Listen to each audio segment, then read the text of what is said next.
Leader ಆದಂತಹ ಚಂದ್ರಕಲಾ ಮಾತಾಡ್ತಾ ಇದ್ದೀನಿ. ನಮ್ಮ ಕಲ್ಯಾಣ ಕರ್ನಾಟಕದಲ್ಲಿ ಈಗಾಗಲೇ 7 ಜಿಲ್ಲೆಗಳಲ್ಲಿ ಸರ್ಕಾರ UKG LKG ತೆಗಿಬೇಕೆಂದು ಆದೇಶವನ್ನು ಹೊರಡಿಸಿದ್ದಾರೆ. ಆದ್ದರಿಂದ ಅಂಗನವಾಡಿ ಕೇಂದ್ರಕ್ಕೆ ಬರ್ತಕ್ಕಂಥ ಮಕ್ಕಳು 3 ರಿಂದ 6 ವರ್ಷದ ಮಕ್ಕಳು ಅಂಗನವಾಡಿ ಕೇಂದ್ರಕ್ಕೆ ಬರ್ತಾರೆ. ಆದ್ದರಿಂದ ಅಂಗನವಾಡಿ ಕೇಂದ್ರಗಳು ನಾವು ಮುಚ್ಚಬೇಕಾಗುತ್ತದೆ. ಸರ್ಕಾರ ಈ ಆದೇಶವನ್ನು ಕೊಟ್ಟಿದ್ದಕ್ಕಾಗಿ ನಾವು ಹೋರಾಟವನ್ನು ಮಾಡಲು ಮುಂದುವರಿಸಿದ್ದೇವೆ. ಈ ಹೋರಾಟವನ್ನು ಮುಂದುವರಿಸುತ್ತೇವೆ. ಒಂದು ವೇಳೆ ಸರ್ಕಾರ ಆದೇಶವನ್ನು ಹಿಂದುಪಡೆಯಲು ಇದ್ದಲ್ಲಿ ನಾವು ಮುಂದೆ ಹೋರಾಟವನ್ನು ಹಮ್ಮಿಕೊಳ್ಳುತ್ತೇವೆ ಅಂತೇಳಿ ಸರ್ಕಾರಕ್ಕೆ ಎಚ್ಚರಿಕೆ ಕೊಡ್ತೇವೆ.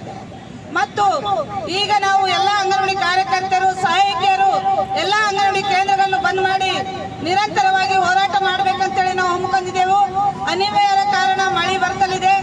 ಆದ್ದರಿಂದ ನಾವು ಇವತ್ತು ಮೆರವಣಿಗೆ ಮತ್ತೆ ಗುಲ್ಬರ್ಗಾದಲ್ಲಿರ್ತಕ್ಕಂಥ ನಮ್ಮ ಡಿವಿಷನ್ ಆಯೋಗ ಆಫೀಸ್ನಲ್ಲಿ ನಾವು ಹೋರಾಟವನ್ನು ಹಮ್ಮಿಕೊಂಡಿದ್ದೇವೆ 24ನೇ ತಾರೀಕು. ಆದ್ದರಿಂದ ಸರ್ಕಾರಕ್ಕೆ ಇವತ್ತು ಮನವಿ ಪತ್ರವನ್ನು ಕೊಟ್ಟು ಎಚ್ಚರಿಕೆ ಕೊಡ್ತಾ ಇದ್ದೇವೆ. ನೀವು ಏನು ಆದೇಶವನ್ನು ಹೊರಡಿಸಿದ್ರಿ, ದಯಮಾಡಿ